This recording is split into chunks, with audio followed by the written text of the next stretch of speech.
Praise the Lord. இயேசுவின் ரத்தம் ஜெயம். தினமும் இயேசு நிகழ்ச்சிக்கு உங்களை கர்த்தராகிய இயேசு கிறிஸ்துவின் நாமத்தில் வரவேற்கிறேன். செய்தியின் தலைப்பு, வழியே இல்லை என்கிறீர்களா? இதோ புதுவழி. 6 வசனம், ஏசாயா 43:19 வசனம். இதோ நான் புதிய காரியத்தை செய்கிறேன், இப்பொழுதே அது தோன்றும், நீங்கள் அதை அறியீர்களா? நான் வனாந்திரத்திலே வழியும் அவாந்தர வெளியில் ஆறுகளையும் உண்டாக்குவேன்.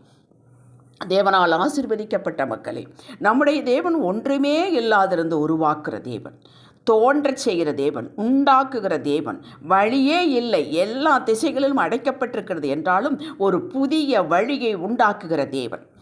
ஒருவரும் திறக்க முடியாதவரை பூட்டுகிற தேவன். அது மட்டுமா, ஒருவரும் பூட்டவே முடியாதபடி திறக்கிற தேவன். அவர் திறந்ததே ஒருவரும் பூட்ட முடியாது. ஹல்லேலூயா. தன் மக்களுக்கு இதை அடைத்தால் அவர்களுக்கு நலம் என்றால் அடைப்பார். வழியை உண்டாக்கி தர கோட்டையே எதுவுமே செய்யாமல் முழுவதும் தரைமட்டமாக்கி எல்லா பக்கமும் வழி உண்டாக்கி தருவார். தருவார். இவர் அதிசயமானவர். பிசாசு நினைத்தான் சர்வமும் எனக்குரியது என்று. மனிதன் தன் செயலாக உண்டாக்குவோம் என்று நினைத்து உண்டாக்கி அவனோடு அகமகிழ்ந்திருந்தார் தேவன். இதிலிருந்து தந்திரமாய் மனிதனை விழச் செய்து மனு குலத்தையே தனக்குரியதென்று ஆக்கி கொண்டான்.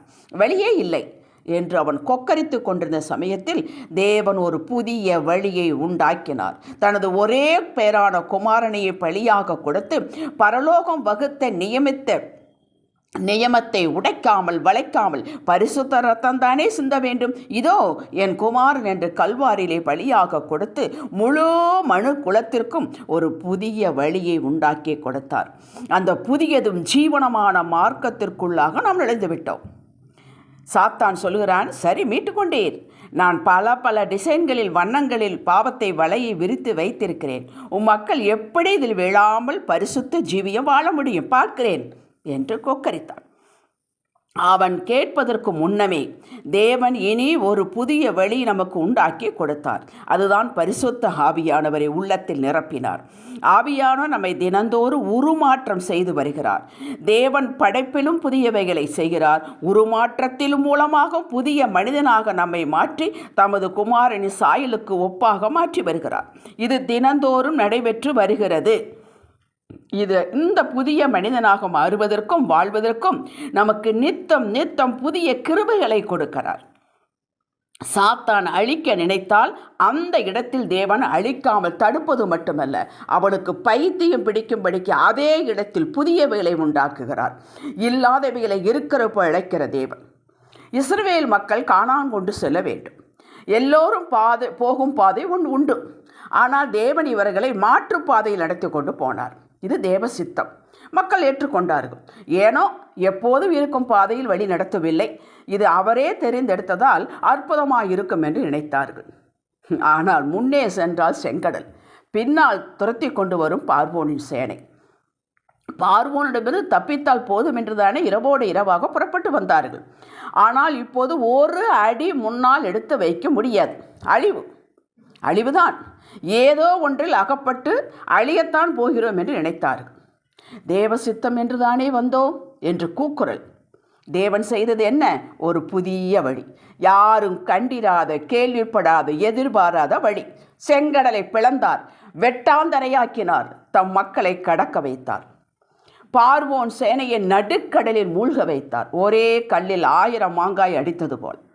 அப்படி நீங்கள் தேவ சித்தத்தின்படிதான் எல்லாவற்றையும் நடத்தினீர்கள், வாங்கினீர்கள், கட்டினீர்கள், செய்தீர்கள், நிச்சயம் பண்ணினீர்கள், திருமணம் நடத்தினீர்கள். ஆனால் திடீரென்று கடக்க முடியாத ஒரு சூழ்நிலையில் அகப்பட்டு கொண்டீர்கள்.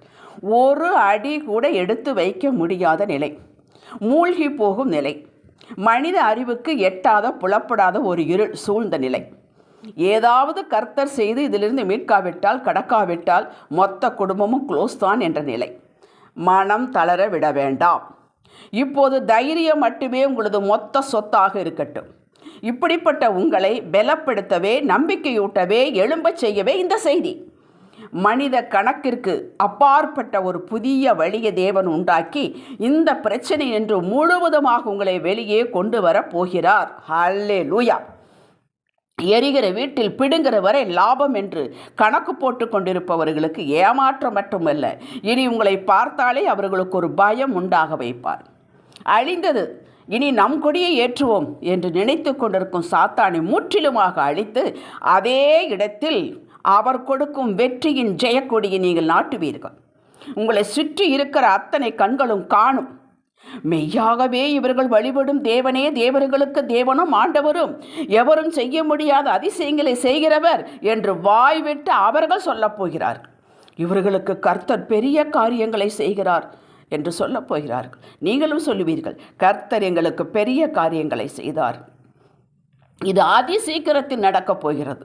காணாததை விசுவாசித்து ஆனந்தம் அடையுங்கள். இது நீங்கள் தேவனை கனப்படுத்துவதாகும். ஒரு புதிய வாழ்வு உங்களுக்கு காத்திருக்கிறது. ஜெபிக்கலாம். தகப்பனே, இந்த செய்தியை கேட்டதும் புத்துயிர் வந்தது. நீர் அப்படியே செய்து எங்களை உமது புதிய வழியில் கடக்க செய்து மீட்டுக்கொள்ளப் போகிறதற்காக தோத்திரம்.